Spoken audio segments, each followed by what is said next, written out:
una semana más aquí en Flujo de Letras. Esta semana iniciamos con una frase del escritor norteamericano Amos Bronson Alcott que dice: un buen libro se abre con muchas expectativas y se cierra con provecho.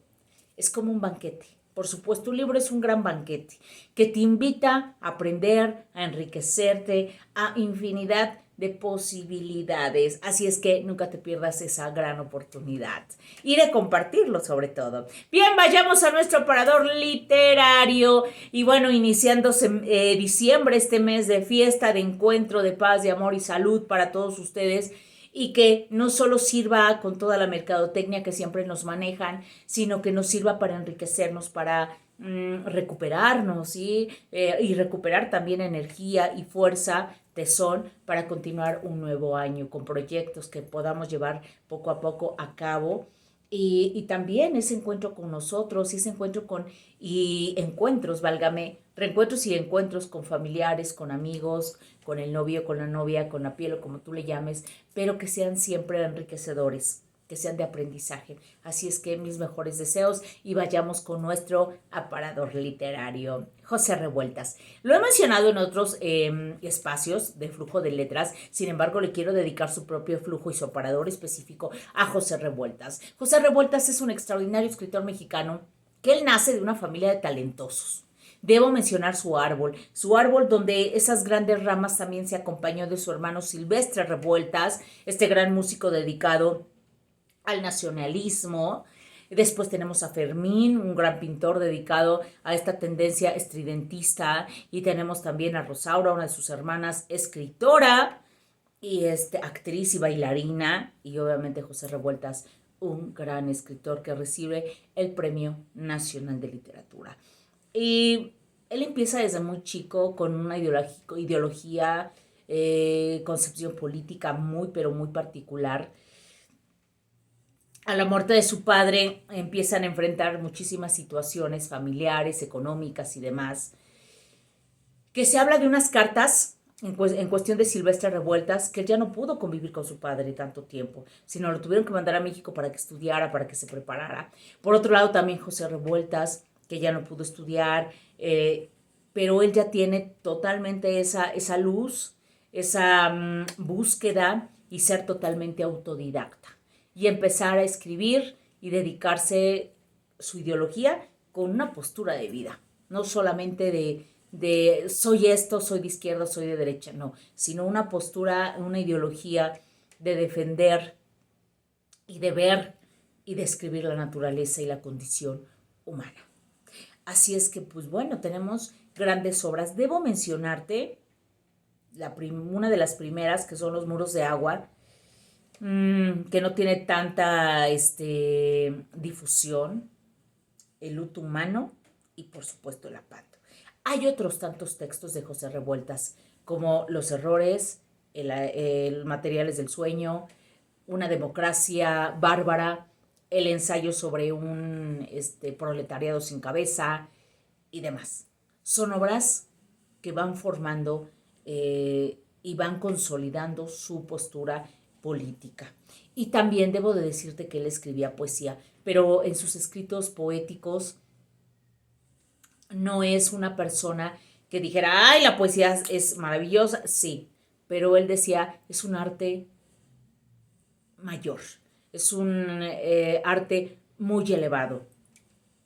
¿Para qué pretender, sí, ni siquiera poderlo hacer? No pretendo poderlo hacer, pero lo hizo. Escribía, pero se dedicó mucho más a la narrativa, el cuento, el drama, partes teatrales también.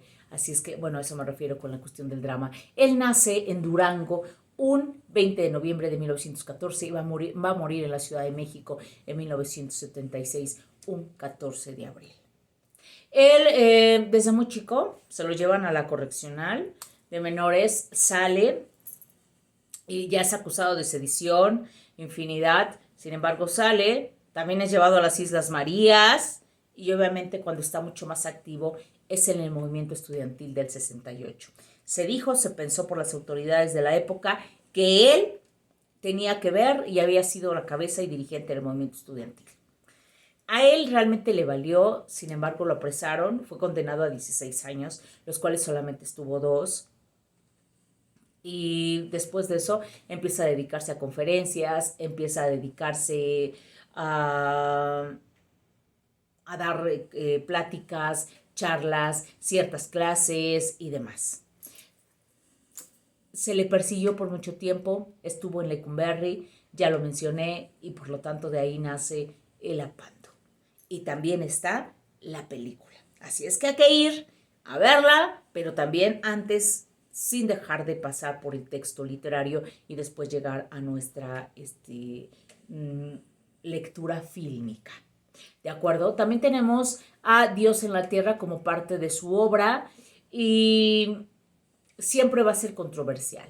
Siempre va a ser una persona aguerrida, sin miedos, y si los tuvo, realmente los trató de dejar a un lado, porque para él era muy importante esto, ¿sí? El ver a su país, el defender, ver las clases marginadas, ver cómo los políticos de la época en la que estuvo se enriquecían y demás, y que también él pudo padecer esta parte, sí, a la muerte de su padre. Así es que es bastante interesante y quiero mencionar un poco en la cuestión de la Pando, precisamente la fotografía y el retrato tan crudo de esa condición humana, de la naturaleza humana, eh, que no está por ningún motivo censurada, sino tal cual abierta como tal. Y en el lugar donde la pudo visualizar fue precisamente la cárcel perdón, de Lecumberri,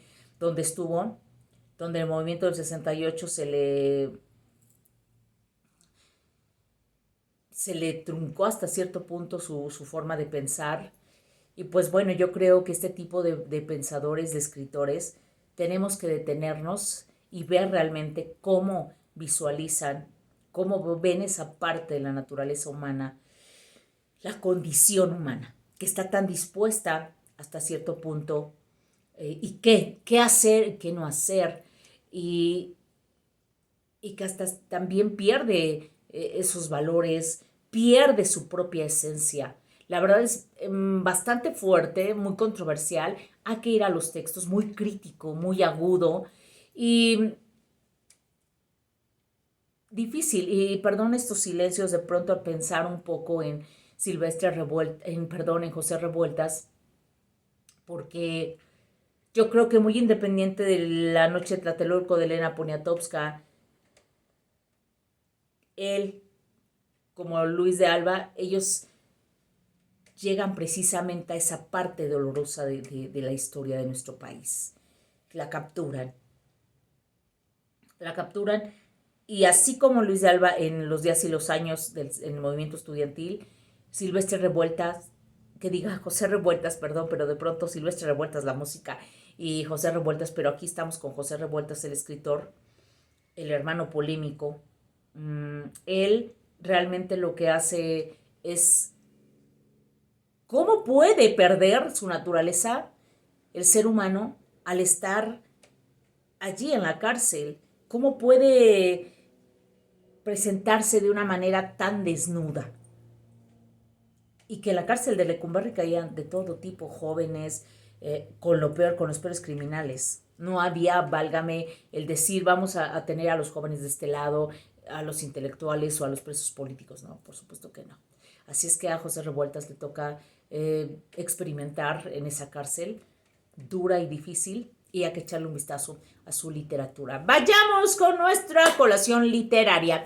Y quiero dedicarla, ya que venimos hablando de estas cuestiones bien polémicas, no solo en la historia de nuestro país, sino en todos los países de América Latina y en el mundo entero, en el sentido de que cada país ha tenido su propio proceso y que los únicos que nos lo pueden mostrar son escritores como José Revueltas, escritores de esta talla. Pero pasando a nuestra colación literaria, alguien me comentaba y en charla bastante, pues no, digamos, muy aterrizada en el sentido de la poesía, pero alguien decía, ay, es que las canciones están muy lindas, las del reggaetón y demás. Obviamente una charla con adolescentes, Pero yo decía, date la oportunidad de encontrar esa belleza realmente donde está. No la pseudo o lo que puedes tú creer que es belleza. Esas pseudo letras, y lo digo así porque escudriñándolas o escuchándolas no tienen mucho que decirnos. Pero hay, y son clichés de pronto a lo que caen ellos, a lo repetido, a lo cotidiano, a lo que no trasciende. Pero te voy a compartir la lectura de uno de los textos poéticos de Gustavo Adolfo Bécquer. Y él dice, el hecho de que tengamos corazón o que tú digas que tienes corazón, no es ese que está ahí latiendo, porque eso es una máquina que produce ruido. En realidad, ¿cuál es tu corazón? Entonces vayamos a esa esencia humana. Te voy a compartir un texto de Gustavo Adolfo Bécquer que dice, el amor. Yo soy el rayo, la dulce brisa, lágrima ardiente, fresca sonrisa, flor peregrina, rama tronchada. Yo soy quien vibra, flecha acerada. Hay en mi esencia como las flores, de mil perfumes suaves vapores y su fragancia fascinadora. Trastorna el alma de quien adora. Yo mis aromas doquier prodigo, y el más horrible dolor mitigo, y en grato, dulce, tierno delirio, cambio el más duro, cruel martirio. ¡Ay! Yo encadeno los corazones, mas son de flores mis eslabones. Navego por los mares, voy por el viento, alejo los pesares del pensamiento. Yo dicha o pena reparto a los mortales con faz serena. Así es que, ¿a qué ir a la poesía? ¿A qué ir a la narrativa, al cuento, al drama, en cuestión de teatro? Y buscar esa belleza. Belleza a través de las palabras, belleza a través de la escritura, belleza a través de lo que decimos. Pero eso que trasciende, no solo que es superficial.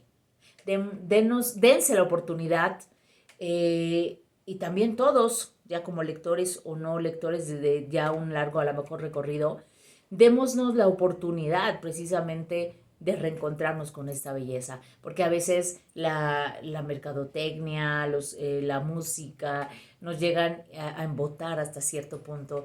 Y aquí está, chavos, para que vayan y la busquen. Y bueno, seguimos en contacto. Amor, paz y salud. Nos vemos la próxima semana. Dale like a este video y a otros tantos que ya están. Por favor, sígueme en mis redes sociales, en Instagram como María del Rayo o en Facebook como Rayo Vega. También puedes mandarme tus comentarios al correo de lovecraft31@hotmail.com.